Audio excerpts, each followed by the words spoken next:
Hello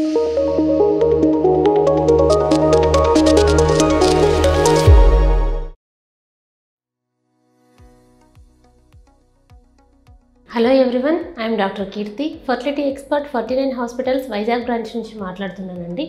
so ఈరోజు మనము infertility couples కామన్గా అందరూ ఒక క్వశ్చన్ అడుగుతూ ఉంటారండి. అదేంటంటే, మాకు టెస్టులు అన్నీ చేశారు, బ్లడ్ టెస్టులు, స్కాన్, సెమెన్ అనాలిసిస్ అన్ని టెస్టులు చేశారు, బట్ ఎందుకు మాకు ప్రెగ్నెన్సీ రావడం లేదు అనేది చెప్పడం లేదు అని చాలా కామన్గా అడుగుతూ ఉంటారు. So almost 90% of the patients ఈ క్వశ్చన్ డాక్టర్ని చాలామంది అడుగుతూ ఉంటారు. సో ఇందులో మనం తెలుసుకోవాల్సింది మెయిన్గా ఏంటంటే, మీకు చేయించే బ్లడ్ టెస్ట్లో కామన్గా చేయించేవి ఏంటంటే ఏఎంహెచ్ టెస్ట్, అంటే మెయిన్లీ రిలేటెడ్ టు ఇన్ఫర్టిలిటీ ఏంటంటే ఏఎంహెచ్ టెస్ట్ చేయిస్తారు, అండ్ థైరాయిడ్, ప్రొలాక్టిన్, నెక్స్ట్ కొన్ని వైరల్ మార్కర్స్ చేయిస్తారు ఆడవాళ్ళ విషయానికి వస్తే. సో వీటిలో ఏంటంటే, ఫర్ ఎగ్జాంపుల్ బ్లడ్ టెస్టుల్లో ఏఎంహెచ్ అంటే జస్ట్ ఎగ్ కౌంట్ ఎలా ఉంది, సో రిమైనింగ్ మిగతా థైరాయిడ్, ప్రొలాక్టిన్ ఇవన్నీ ఏంటంటే ఒక బేసిక్గా మనకు రిమైనింగ్ ఏమైనా ప్రాబ్లమ్స్ ఉన్నాయా, హార్మోనల్ ప్రాబ్లమ్స్ అని రూల్ అవుట్ చేసుకోవడానికి ఒకటి. దెన్ ఇంకా స్కాన్ విషయానికి వస్తే, స్కాన్లో మనకి ఏం తెలుస్తుంది, గర్భసంచి ఎలా ఉంది, దాని తర్వాత ఏంటంటే ఓవరీస్లో ఓవేరియన్ రిజర్వ్ ఎలా ఉంది, ఇవి రెండు బేసిక్ మాత్రమే మనకు తెలుస్తాయి.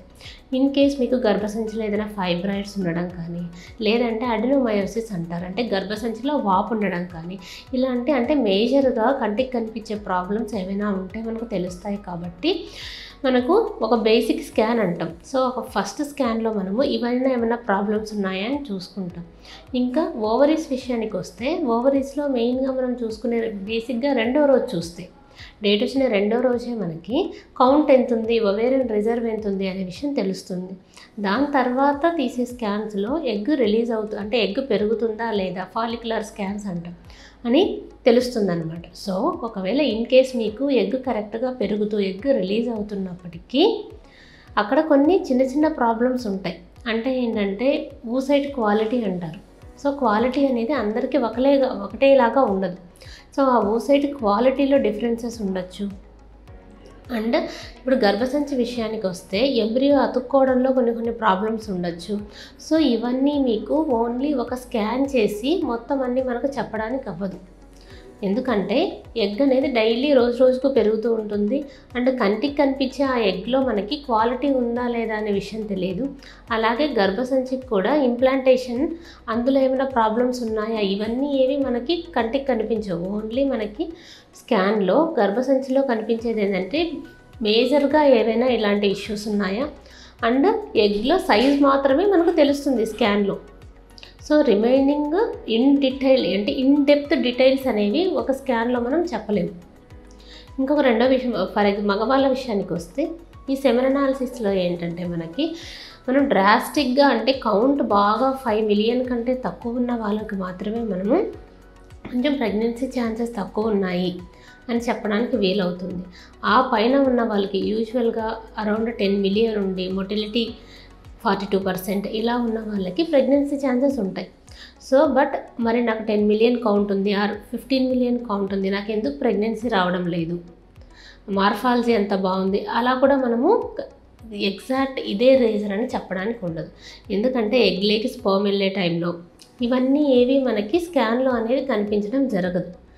సో మాకు అన్ని టెస్టులు చేశారు, అంటే మిగతా స్కాన్, సెమెన్ అనాలిసిస్ ఇవన్నీ చేశారు, అయినా కూడా మాకు ప్రెగ్నెన్సీ అంటే ఎందుకు రాలేదు అని చెప్పలేదు అనేది మనము only with these basic investigations మనము చెప్పడం అనేది చాలా కష్టమవుతుంది. సో ఓన్లీ మనం ఐవీఎఫ్ టెక్నాలజీలోనే oocytesని రిట్రీవ్ చేస్తాం, అండ్ ఫర్టిలైజేషన్ అనేది కూడా బయటకు జరుగుతుంది, అంటే ఈచ్ స్పర్మ్ని ఇంజెక్ట్ చేయడం జరుగుతుంది అనమాట.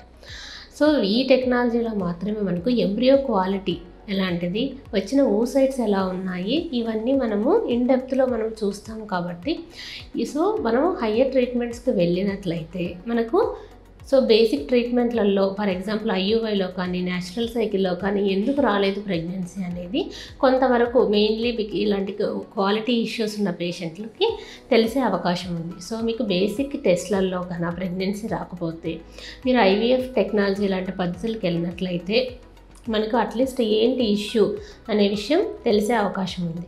Thank you.